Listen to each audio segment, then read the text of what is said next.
Wicked, wicked, wicked, wicked. Wicked tones, you know.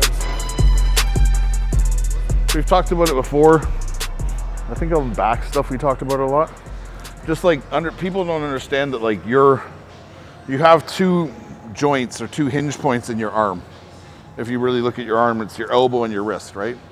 So a lot of people have a hard time on back stuff like we talked about. They kind of swing their whole arm, like we talk about a lot, and they don't bend their elbow. They don't pull their hand. So, but it's also on chest, and we'll show it on back too. But it's like this understanding that my wrist articulates and moves and allows for me to catch weight and like catch things, push them, roll. So the more I roll my wrist, the more I can tuck shoulders, lift chest, push out, right?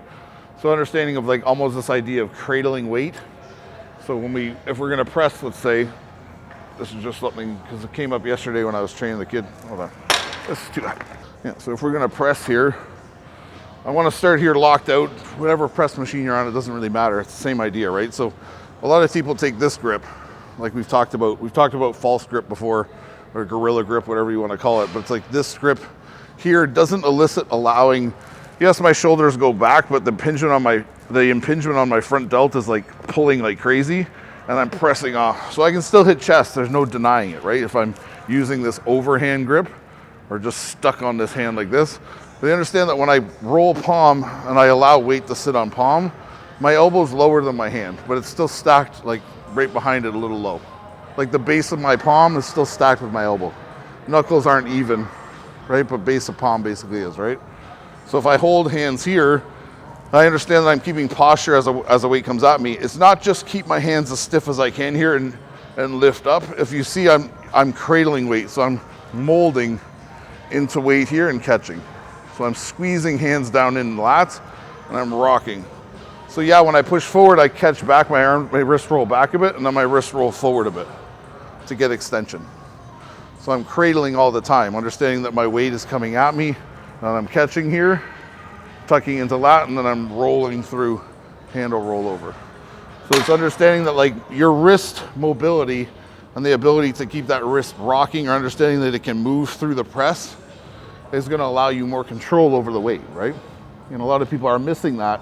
They get the elbow part, they get the chest lift part, I understand squeezing your back, but it's like, this is the same as my ankle mobility on leg exercises.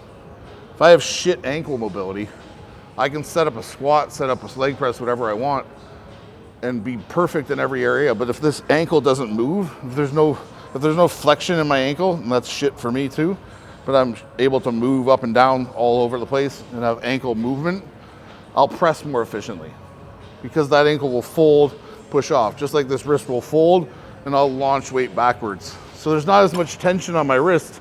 It's not like my wrists are under this massive strain, because even here I'm locked into lats and I'm squeezing mid-back. I'm not in traps, I'm in mid-back.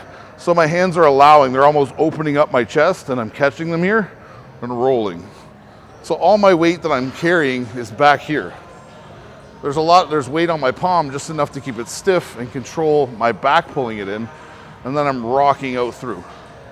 It's not like all this weight is like on my hands. You see these guys and they're like, and they push, do you know what I mean? Because they're trying to hold every fucking bit of the weight out on their arms. There's nothing in the back pad, and the back isn't even engaged for the press, right? On back, obviously on our fucking favorite machine. I can show it how it works on cable too. It's just this understanding of like wrist, just looseness. So it's like unlocking this chain that everyone creates where they pick up weight and they're fucking, it's like all I'm doing is fucking death gripping the fuck out of everything, flexing my arm and pulling back through all the time, right? And that's why if you understand that you're holding pressure in your hands, so I'm out here, if I think about my pressure points now, it's my chest and my hands. My ass is staying back and I'm deep arched on my lower back, but all my pressure's on my chest pad and my wrist is here. So my wrist is broken down here. It's not flat. I'm not doing this. It's tucked in, right? So if I'm caved in and wrist here, I can still be open in elbow when I pull. I can still be tight in elbow when I pull. I can change angles anywhere I want, but I'm broken on that wrist. So when I pull, this wrist is throttling. So it's doing this as I pull. So So when I go to rise up, that's going to allow me to either, if I want to sit up high and I want to stay forward, I'm opening here. So I'm still squeezing palm, pulling hand back. So my wrist angle never changes. I'm always pulling back on that handle. So if I want to do low and I want to set up for low lat, I'm wrist in, elbow in, and I'm up through here. Rock. When I pull, you guys can't see it. My wrist is here. I'm going when I pull. Or I'm going here when I pull. It's always this little torque. It's going to look undiscernible to your eye looking at it, but my hand's rotating in this handle. I'm relaxing here and then I'm rolling, so that I'm creating pressure into my palm and squeezing my palm in. So I may reach out on fingers and be in a claw grip, but then I end up flexing in, which makes my wrist do that. So if my wrist is flat here, it rocks in like that. You know what I mean? The heavier we go, it's not going to be so much of a claw grip, but still, the heavier you go, just put more fucking weight here. Because this is where we're trying to keep the weight. We're not trying to make it an arm movement. That's why a lot of guys don't have backs, because they're concerned with like how much weight is on the fucking stack and their ability to pull it. But pulling has nothing to do with back. It has to do with engaging back. I can pull something all day. You know what I mean? Like we can put a rope on that car out there and pull it across the fucking parking lot. Like we can all lean back and pull this thing tug of war style. I'm not gonna have a big back after. We have to understand that like it's shoulder mobility around, rocking chest up through, tucking elbows up tall. So even if I do this here, so if I create this machine's good if some people have it in their gym because it forces you to be here. I can't be anywhere else. I can't put my feet out here because this is the fucking machine, right? So it's forcing me to be in this racing stance forward, pitched forward like we always try and promote for like all our back movements, right? So I'm hunched into this position. So if I grab this, it's the same thing. I'm loose grip here. So I'm claw grip, letting my back get pulled around so shoulders down. When I pull, it's squeezing hand up through, rock, up. So when I pull, I'm getting taller and tucking elbows into me.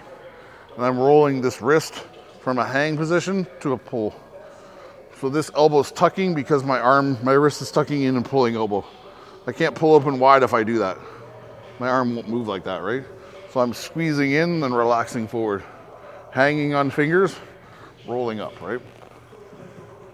But if that takes a lot of practice because you have to get very comfortable in your negatives and understanding like when weight goes away from you, you should be relaxing.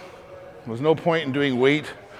I trained a kid yesterday, another kid who had good movement, but he was also stuck in this whole thing where it's like he starts here and he's like, do you understand how crazy that speed of a negative is?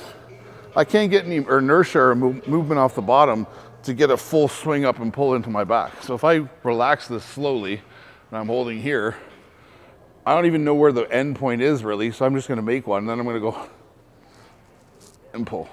Just because you're pulling harder and you think you're flexing more, doesn't mean your back's engaging. If anything, you should be more relaxed on your pull and you'll be engaging more back.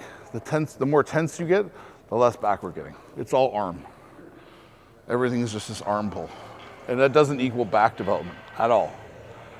And I'll debate that with anybody all day. They can come here and show me their back and then do one movement with me. The way I see it should be done, not that it's the way it should be done, but the way I see it, and tell me you don't feel your back more. Like within 2 exercises, 2 sets, not even full exercises, 2 sets on one exercise. Because you're just like, people have their fucking hip position so fucking wrong. They have their like weight distribution so fucking wrong. They don't understand it. Like if I'm standing here now and I'm standing up tall, my back's not engaged. So if I was doing engagement back and standing up tall, I wouldn't do this. Like, yeah, I can feel my back now. But it's all upper back and trap, right? So if I stand here now and I tuck my hip back and I lean forward and then I arch, my back's fucking about to cramp. Because all I have to do is create this position where I'm flat up and down now. I'm gonna tuck hip behind shoulder, relax, and I'm gonna arch lower back and lift chest. I'm already in a position where my back's engaged. So why wouldn't I want to start there and rock up through there? Do you know what I mean? It doesn't have to be this huge, like, everything is your ass way back and all your weight here. Once you understand that hip is behind shoulder, pressure's here, and we're pushing up into it, I'm in back already. My lower back is literally seizing.